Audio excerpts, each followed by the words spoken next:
मराठीमध्ये प्रवचन दिलं, इंग्रजीमध्ये नाही. कारण त्यांनी घारीसारखी भरारी तर घेतलेली आहे, पण त्यांच्याकडे घरट देखील येण्यासाठी.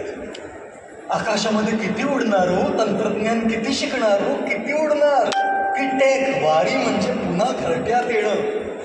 आपली संस्कृती जी आहे ते घरट आहे.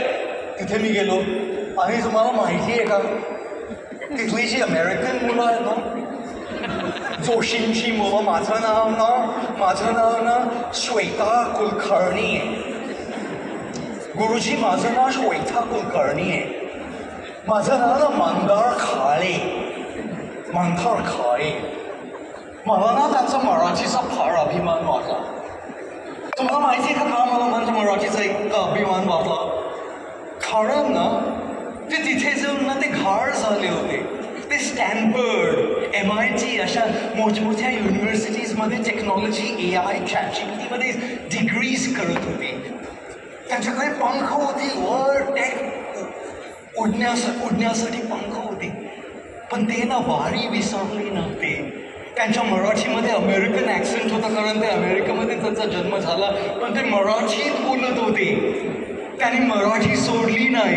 त्यांचे उच्चार बदलले, पण त्यांनी मराठी सोडली नाही. आणि त्यांचे उच्चार किती जरी अमेरिकन झाले तरी मराठीतला ळ गेला नाही त्यांचा.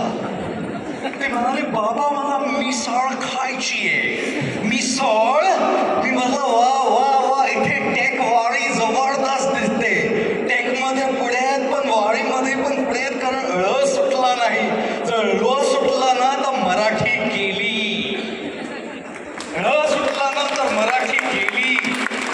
मराठीचा अभिमान आहे ळ. दुसऱ्या कुठल्या भाषेमध्ये ळचा इतका प्रयोग नाही जितका मराठीमध्ये आहे. ळ गेला तर होळी नाही आणि पोळी नाही. ळ गेला तर मिसळ नाही आणि उसळ नाही आणि भेसळही नाही. अहो ळ आपल्या मराठीचा अभिमान आहे. त्या मराठीला विसरायचं कशाला? We are always, I speak a lot in English, guys. If you want to listen to my English, I can talk in English like an American or British guy does, but I can talk Marathi too with my love. आणि मला या मराठीचा पूर्ण अभिमान आहे.